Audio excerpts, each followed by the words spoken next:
हरे कृष्णा। बड़े सौभाग्य का दिन आज उपस्थित हुआ है। हम लोग भगवत भजन के प्रयासी साधक जनों के लिए भगवान विशेष कृपा वत्सल होने के कारण समय समय पर हमें बहुत सारे सुयोग ऐसे प्रदान करते हैं।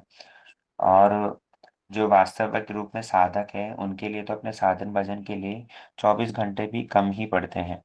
इसलिए मानो भगवान ने ये अधिक मास के रूप में, ये पुरुषोत्तम मास के रूप में आज हमें भगवत भक्ति करने का और एक स्वर्णिम सुयोग दिया है।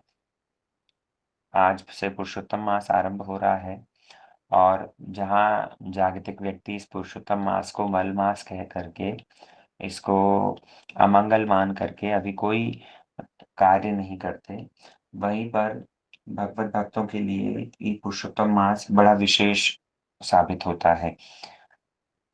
हमारे गौड़ी पत्रिका के अंतर्गत एवं स्थान स्थान पर गुरु वर्गों के आर्टिकल्स के अंदर शास्त्रों में पद्म पुराण में स्कंद पुराण में भी ये पुरुषोत्तम मास की बहुत महिमा गान की गई है।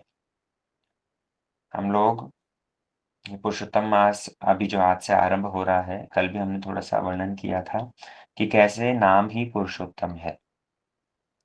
पुरुषोत्तम, और ये पुरुषोत्तम नाम श्री भगवान का है। क्योंकि जब सूर्य एक राशि से अन्य राशि में प्रवेश करता है, तो हमारे ज्योतिषी शास्त्र के अनुसार वहाँ संक्रांति पड़ती है ना? और इस तरह से प्रत्येक मास के अंदर जो हिंदी कैलेंडर के हिसाब से हम देखें, तो कहीं कहीं न कहीं बीच में संक्रांति आती ही आती है। एक राशि से दूसरी राशि में जब सूर्य का गमन होता है, तो वहाँ पर संक्रांति का वो पर्व मनाया जाता है। हम लोग तो केवल मात्र मकर संक्रांति, जब सूर्य मकर राशि में आते हैं, तब उस संक्रांति को विशेष करके मनाते हैं। लेकिन अन्य स्थानों पर विशेष करके जगन्नाथ जी का जो उत्कल देश में, वहाँ पर ये संक्रांति को, हर प्रत्येक संक्रांति को ही जगन्नाथ जी का विशेष वेश होता है और जगन्नाथ जी को भोग इत्यादि भी लगाया जाता है।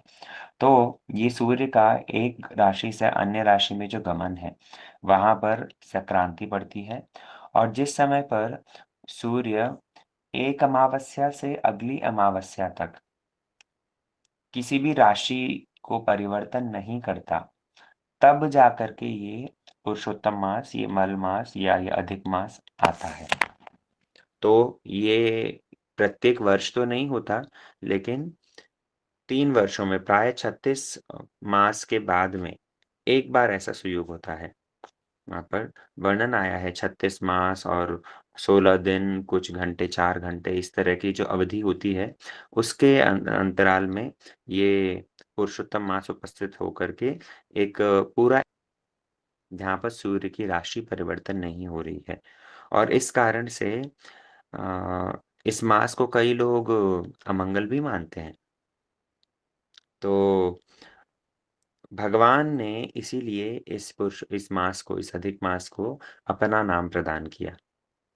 पुराणों में कथा आती है कि प्रत्येक मास का एक-एक अपना अधिष्ठात्री देवता है। और प्रत्येक मास का ही नहीं, बल्कि इस जगत में जो भी हम देखते हैं, सबका कोई ना कोई अधिष्ठात्री देवता आपको मिलेगा। देखिए, जल, अग्नि, वायु, पृथ्वी, ये पंच महाभूत, इनके तो अधिष्ठात्री देवता हैं ही। जो सब औषधियाँ हैं, उन औषधियों के अधिष्ठात्री देवता हैं।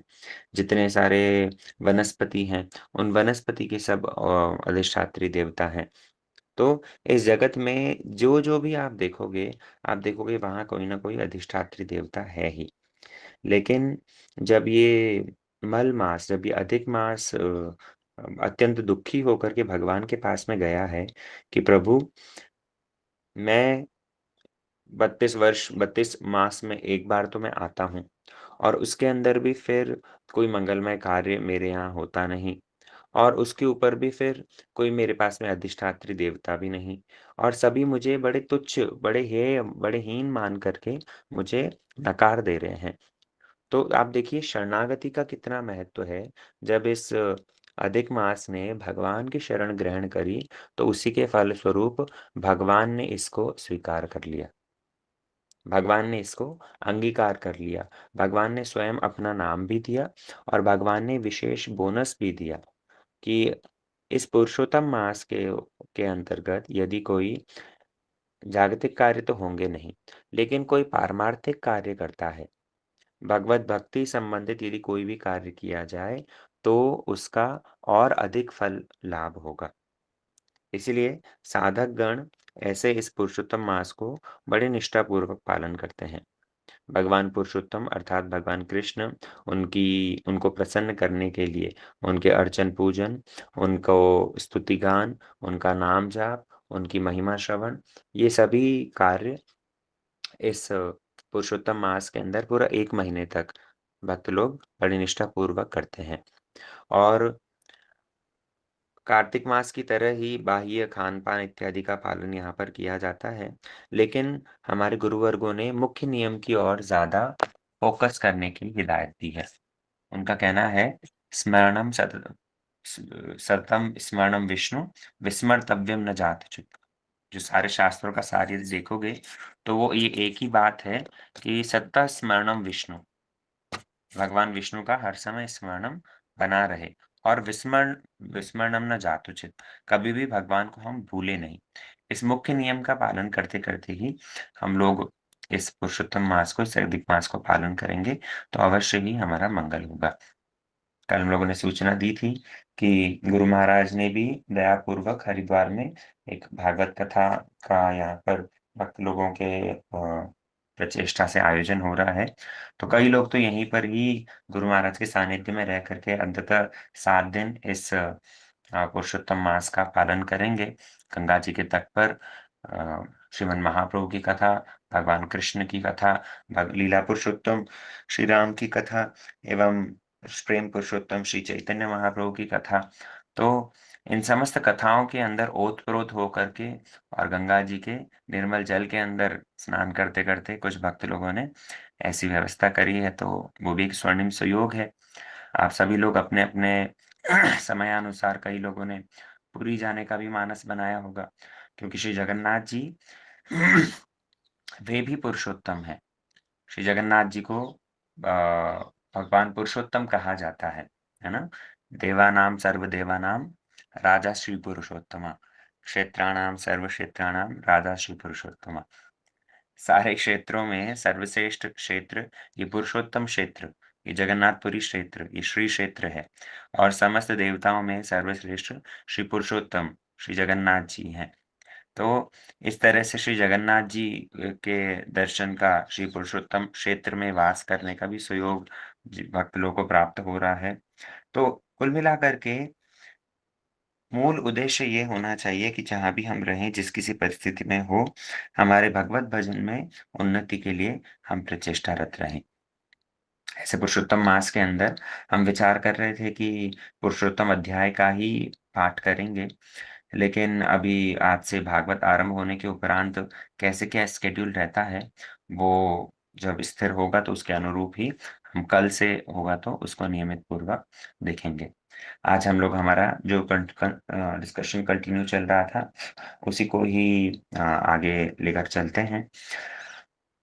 भगवद गीता चतुर्थ अध्याय श्लोक संख्या 15 हम लोग श्रवण कर रहे थे। हम लोगों ने श्लोक संख्या 14 श्रवण कर ली थी, जहाँ पर भगवान कह रहे हैं कि न माम कर्माणि लिम्पन्ति, न मे कर्मफले स्पृहा, इति माम यो विजानाति, कर्मभिर्न स बध्यते। हे अर्जुन, मैं कभी भी कर्मों में लिप्त नहीं होता और मुझे कभी भी फल की आशा नहीं होती। इस तत्व को यदि कोई ठीक-ठीक रूप में जान ले, तो वो व्यक्ति भी कभी कर्म बंधन में लिप्त नहीं होता। आप लोगों को यदि स्मरण हो, भगवान ने पहले इसी चैप्टर के अंतर्गत बतला दिया गया है कि जन्म कर्म च मे दिव्यम एवं यो वेति तत्त्वतः त्यक्त्वा देहं पुनर्जन्म नैति मामेति सो अर्जुन। हे अर्जुन, जो मेरे जन्म और कर्म के विषय में जान लेता है, वो व्यक्ति कभी भी उसका पुनर्जन्म नहीं होता। वो व्यक्ति मेरे पास ही पहुँच जाता है। तो वो ही डिस्कशन मानो भगवान यहाँ पर कंटिन्यू कर रहे हैं कि अर्जुन, जन्म और कर्म की दिव्यता मतलब क्या? मेरे कर्म कैसे दिव्य हैं? उसका थोड़ा डिटेल एक्सप्लेनेशन सुन लो। अर्जुन कहने लगे कि मेरे कर्म ऐसे हैं कि मैं उनको करते हुए दिखता हूँ, लेकिन कभी भी उसके अंदर लिप्त नहीं होता। मैं अनेक वर्ण में उत्पन्न होकर के वो वर्णोचित कर्म कर रहा हूँ, लेकिन कभी भी उसके अंदर लिप्त नहीं हो रहा हूँ।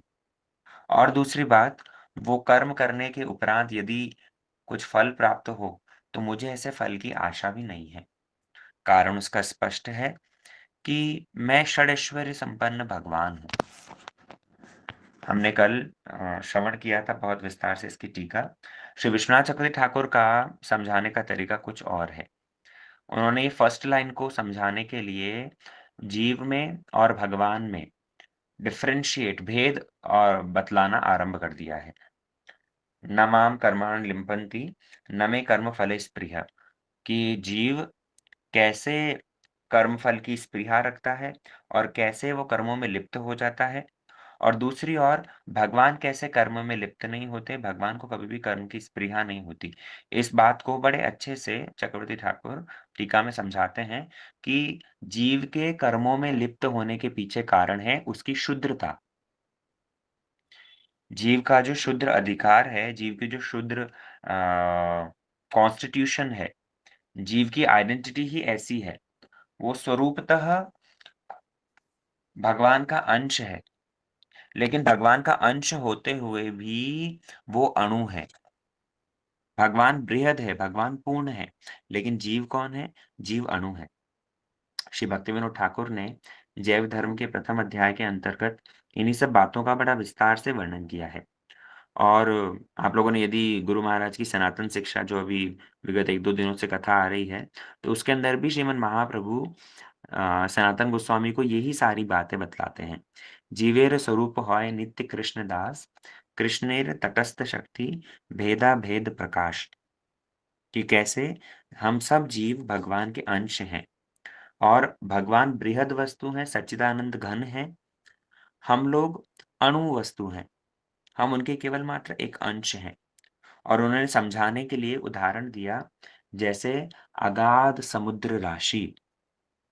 उस अगाध समुद्र राशि को यदि भगवान माना जाए, तो उसका एक बूंद मात्र हम जीव हैं।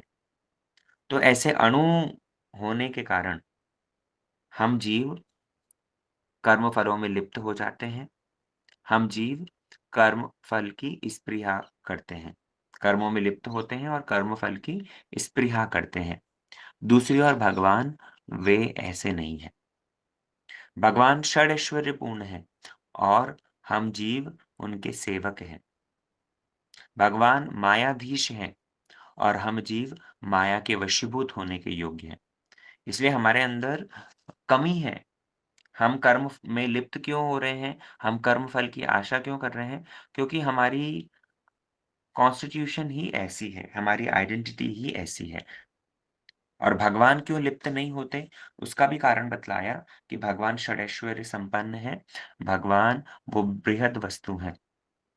इसीलिए हम जिस किसी भी अवस्था में क्यों ना रहें, हमें यदि भगवान के सेवक के रूप में अपने आप को प्रतिष्ठित कर लें, तब तो वो ही जीव इतना शक्तिशाली हो जाता है कि भगवान को नचाता है। नाना भाँति नचायो भक्तन ने मोहे। है ना? तो वो वाली अवस्था, वो प्रेम अवस्था, वो अलग है।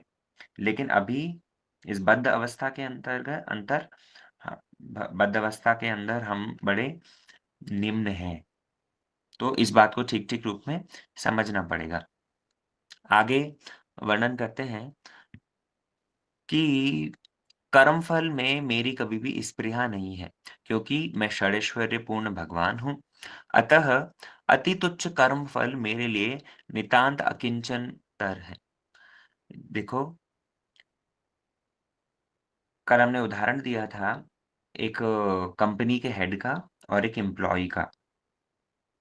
कैसे कंपनी का जो ओनर है, वो कभी भी छोटे-मोटे बेनिफिट्स जो कंपनी एम्प्लॉइज़ को मिलते हैं, उसके प्रति उसकी बिल्कुल भी लालसा नहीं रहेगी, उसकी कोई भी इच्छा नहीं रहेगी। ठीक उसी प्रकार भगवान यहाँ पर कह रहे हैं कि मैं षडैश्वर्य संपन्न हूँ। इसीलिए मैं कभी भी उन तुच्छ और अकिंचित जो फल हैं, उसके प्रति मेरी आशा नहीं रहती। जीव के कर्म मार्ग और मेरी स्वतंत्रता का विचार करते हुए जो मेरे अव्यय तत्व से अवगत हो सकते हैं, वे कभी भी कर्म से बद्ध नहीं होते। यहाँ से अब स्टार्ट हो जाता है सेकंड लाइन का एक्सप्लेनेशन। सेकंड लाइन में जो भगवान कह रहे हैं, इति माम यो भी जानाति, जो इस तरह से मेरे तत्व को जान लेता है। क्या जान लेता है? कि मैं षडैश्वर्य पूर्ण भगवान हूँ, मैं कभी भी कर्म फलों की इच्छा नहीं करता, मैं कभी भी कर्म करते हुए भी उसमें लिप्त नहीं होता। तो जो इस बात को ठीक-ठीक रूप में समझ लेता है, वो ही व्यक्ति कभी भी कर्म में बद्ध नहीं होता। अर्थात कृष्ण की ट्रांसेंडेंटल पोज़ीशन को यदि हम समझ जाएँ, तो हम स्वयं भी ट्रांसेंडेंटल हो जाएँगे।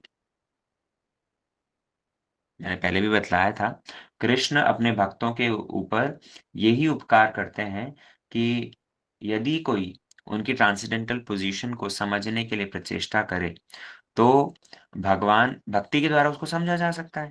और समझ करके यदि कोई ठीक-ठीक रूप में समझ जाता है, तो भगवान उस व्यक्ति को भी फिर ट्रांसेंडेंटल बना देते हैं।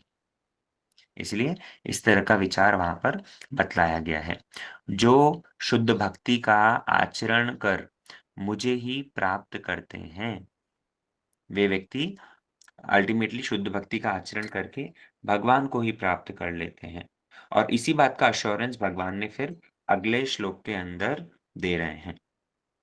अगला श्लोक, एवं ज्ञात्वा कृतं कर्म पूर्वैरपि मुमुक्षुभिः कुरु कर्मेव तस्मात् त्वं पूर्वे पूर्वतरं कृतम्। इसके अंदर बड़ा स्पष्ट भगवान कह रहे हैं अर्जुन को कि पूर्व में भी, पूर्वैरपि मुमुक्षुभिः, मुमुक्षु भी अर्थात जो मोक्ष पाने की इच्छा रखते हैं। मुमुक्षु जो मोक्ष प्राप्ति की इच्छा रखते हैं। बुभुक्षु जो जगत के भोग पाने की इच्छा रखते हैं। है ना? तो ये मुमुक्षु व्यक्ति जिन्होंने पहले-पहले भी मुक्ति को प्राप्त किया है, मोक्ष को प्राप्त किया है, ऐसे में लोगों ने क्या किया है? एवं ज्ञात्वा कृतं कर्म। उन लोगों ने भी ये कर्म के सिद्धांत को समझ करके, एवं ज्ञात्वा, ज्ञात्वा मतलब भली-भाँति जान करके, अच्छे से समझ करके, तो पूर्व-पूर्व समय में भी जिनको मोक्ष पाने की इच्छा थी, उन्होंने इस कर्म के तत्व को ठीक से समझ करके और क्या किया है? कुरु कर्मेव, उन्होंने कर्म किया है। व्हिच मीन्स अर्जुन, मैं तुम्हें जो इतनी सारी नॉलेज दे रहा हूँ, इतना सारा कर्म के विषय में जो सिद्धांत बतला रहा हूँ, तुम भी उसको अच्छे से समझो और समझ करके कुरु कर्मेव, तुम भी कर्म करो। भगवान का डिस्कशन, भगवान का फ़ोकस पुनः वापस वही है कि अर्जुन, तुमने कर्म करना क्यों छोड़ रहे हो? तुम ये युद्ध छोड़ कर के और जंगल में जाने की बात क्यों कर रहे हो? तुम यदि कहो कि कर्म करने से बंधन होता है, तो भगवान ने मुमुक्षु भी शब्द का प्रयोग किया। मुमुक्षु भी मतलब कि लोगों को पहले भी मोक्ष प्राप्त हुआ है, मुक्ति प्राप्त हुई है, कर्म करते-करते। तुम सोच रहे हो कर्म करने से बंधन मिलेगा? नहीं, कर्म करते-करते भी पहले कई सारे लोगों ने मुक्ति प्राप्त करी है, इसलिए तुम भी अपने कर्मों को करो। यहाँ पर भगवान का ये एश्योरेंस है कि अर्जुन, ये जो प्रोसेस मैं तुम्हें बतला रहा हूँ, ये टाइम टेस्टेड प्रोसेस है। इसको तुम ऐसे ही मत समझो। ये टाइम टेस्टेड विज़डम है और इस टाइम टेस्टेड विज़डम को यदि कोई पालन करे, भगवान का फ़ोकस भक्ति योग पर नहीं है अभी। इन अध्यायों के अंदर भगवान भक्ति योग के लिए यद्यपि वर्णन नहीं कर रहे, लेकिन उनके मन में कहीं न कहीं वो है। और आचार्यों ने टीका के अंदर इसी बात को स्पष्ट किया है कि ये भक्ति योग, ये टाइम टेस्टेड विज़डम, ये अल्टीमेटली व्यक्ति को मोक्ष, मोक्ष मतलब भगवत सेवा, विष्णु अंघ्रि लाभम, तो ये अवश्य ही प्रदान करेगा ही करेगा। इसलिए कुरु कर्मेव तस्मात् त्वं पूर्वे पूर्वतरं कृतम्। जैसे पूर्ववर्तियों द्वारा कर्म किए गए हैं, वैसे तुम भी कर्म करो। तुम्हें भी आइडल नहीं बैठना चाहिए।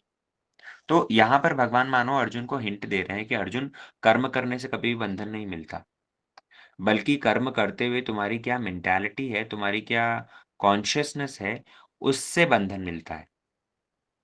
क्यों? हमने उदाहरण दिया था ना जैसे जनक महाराज इत्यादि जितने सारे राजा हुए हैं, देखने में राजा, लेकिन उनका आचरण साधुओं जैसा। तो उन्होंने भी तो अपने कर्म किए थे। वे भी तो अपने कर्म कर रहे थे।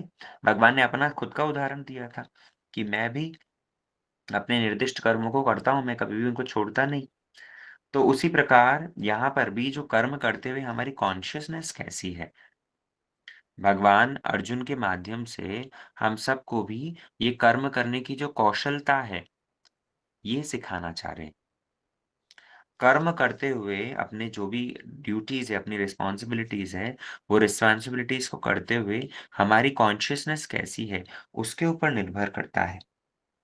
टीका में यहाँ पर भक्तिवेदांत स्वामी महाराज जी कहते हैं कि कृष्ण भावनामृत के कार्यों से विमुख होकर एकांत में बैठकर कृष्ण भावनामृत का प्रदर्शन करना कृष्ण के लिए कार्य करने में रत होने की अपेक्षा कम महत्वपूर्ण है।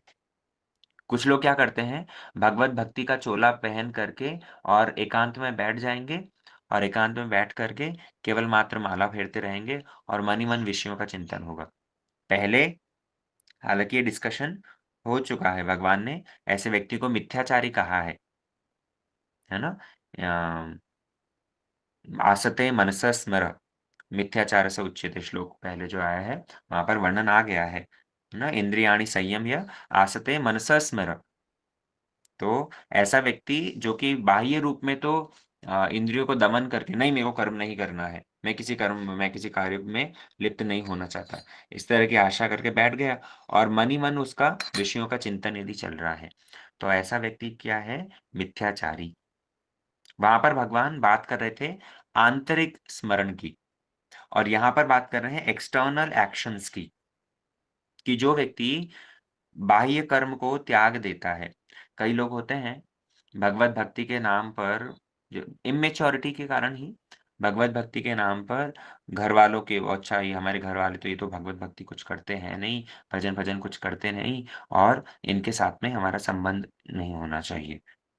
या घरवालों से डिस्कनेक्ट होकर के अपना ही कमरे में सब समय बैठे रहना, हाथ में माला लेकर के और प्रैक्टिकली उस चीज़ को नहीं समझते हुए घर में डिस्टर्बेंस क्रिएट करते हैं। घर में अशांति हो जाती है इन्हीं सब कारणों से। तो वास्तविक रूप में क्या है, इस कर्म योग को नहीं समझने के कारण ये सारे कार्य होते हैं। यदि कोई व्यक्ति भगवान के द्वारा समझाए हुए इस कर्म योग को ठीक-ठीक से समझे, अपने अधिकार को जान करके उसके अनुरूप कार्य करे, तो कभी भी भगवत भक्ति कर्म योग जैसा प्रैक्टिकल मार्ग तो है ही नहीं। अभी हमारी क्वालिफ़िकेशन जैसी है, उसके अनुरूप एक्टिविटीज़ में एंगेज होते-होते, भगवत भक्ति के लिए सेवा करते-करते, वो ज़्यादा अच्छा है। बल्कि भक्ति सिद्धांत सरस्वती ठाकुर प्रभुपाद तो कहते हैं कि प्रतिष्ठारतरे निर्जनेर घरे, तव हरिनाम केवल कैतव। कि प्रतिष्ठा पाने की इच्छा से अगर किसी निर्जन स्थान पर बैठ कर के, किसी एकांत स्थान पर बैठ कर के यदि हरिनाम का आडंबर कर रहे हो, तो वो केवल कैतव है, केवल कपटता है, वो और कुछ नहीं है। इसलिए इसकी बजाय क्या करो? कर्म करो। कर्म मतलब भगवत भक्ति संबंधित कर्म करो या अगर संपूर्ण रूप में निष्काम कर्म नहीं कर सकते, तो अंततः निष्काम कर्म योग नहीं किया जा सकता, तो निष्काम कर्म करो और निष्काम कर्म भी नहीं कर सकते, तो अंततः कर्म अपनी रिस्पॉन्सिबिलिटीज़ को तो निभाओ। अर्जुन को भगवान यही एश्योरेंस दे रहे हैं इसलिए कि अर्जुन, यू बीइंग अ क्षत्रिय, तुम अपना क्षत्रियोचित कर्म करो। तुमको छोड़ कर के जाना ठीक नहीं है। इसलिए एक्टिविटीज़ में इन्वॉल्व हो। यहाँ पर अर्जुन को सलाह दी जा रही है कि वह भगवान के अन्य पूर्व शिष्य यथा सूर्यदेव, विवस्वान के पद चिन्हों का अनुसरण करते हुए कृष्ण भावनामृत में कार्य करे। भगवान ने पहले कहा था ना कि यही ज्ञान मैंने पहले विवस्वान और इनको मनु इत्यादि को दिया है। तो मनु महाराज वे तो पूरे राजा थे, उनसे तो सृष्टि हुई है। उन्होंने जब ये सारे कर्म करना नहीं छोड़ा, वो भी यदि तुम्हारी तरह त्यागी होकर के जंगल में बैठ जाते, तो ये डायनेस्टी कैसे आती अर्जुन? सूर्यदेव, उनको भी मैंने ये दिव्य ज्ञान दिया था। तो वो भी यदि तुम्हारी तरह कर्म को त्याग करके बैठ जाते, तब तो फिर बात ही कैसे बनती? इसलिए जैसे पूर्व-पूर्व मेरे शिष्यों ने इस ज्ञान को श्रवण करके और अपने रिस्पेक्टिव ड्यूटीज़ को, रिस्पॉन्सिबिलिटीज़ को निभाया है, वैसे ही अर्जुन तुम भी इसको श्रवण करके और आगे बढ़ो। इसलिए इस सिद्धांत को हमें समझना पड़ेगा कि कर्म करने से कभी बंधन नहीं है। कर्म करते वक़्त हमारी क्या कॉन्शसनेस है, उससे बंधन है। हमारी जो भावना है, उसके कारण बंधन होता है। जैसे दूध पीना सेहत के लिए लाभदायक है ना? ज़्यादा दूध सपोज़ किसी ने पी लिया, तो ज़्यादा दूध पीने से क्या हो गया? पेट खराब हो गया। अब वो पेट को ठीक करने के लिए क्या करते हैं? बोले दही खाओ, पेट ठंडा करेगा, पेट तुम्हारा ठीक हो जाएगा। तो दही बना कैसे है? दूध से ही तो दही बना है। लेकिन दूध से ही जो दही बना है, यद्यपि विकार हो गया उसके अंदर, खटाई डाल दी, लेकिन अल्टीमेटली उस दही को जब खा रहे हो, तो धीरे-धीरे रोग का निवारण हो गया ना?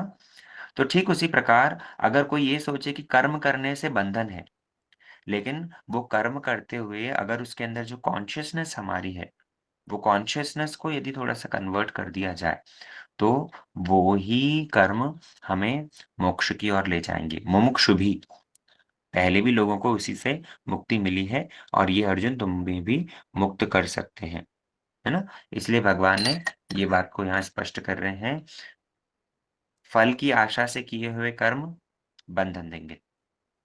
निष्काम कर्म यदि किए जाएँ, भक्ति की भावना से यदि किए जाएँ, तो वो ही कर्म मुक्ति देंगे। अगला श्लोक भगवान अब यहाँ पर डिटेल में समझाना चाह रहे हैं कि कैसे कर्म व्यक्ति को बंधन से मुक्त कर सकता है। ये कर्म योग कैसे व्यक्ति को बंधन से मुक्त कर सकता है, भगवान उस बात का वर्णन करेंगे। यहाँ से एक नया सेक्शन स्टार्ट हो रहा है। अभी तक भगवान ने बतलाया कि कैसे सारे के सारे रास्ते जो हैं, वो मुझ तक ही आते हैं। चाहे वो चतुर्वर्णों की सृष्टि हो और किस प्रकार उन वर्णों के अंदर कर्म करते हुए भी मैं लिप्त नहीं होता, इन सब बातों को डिस्कशन किया। अब भगवान ये कर्म तत्व को ही विस्तार से समझाएँगे। किम कर्म, किम अकर्म, ये सारी बातों को भगवान विस्तार से समझाने वाले हैं। वो फिर हम लोग आगे की क्लासेस में श्रवण करेंगे। ठीक है?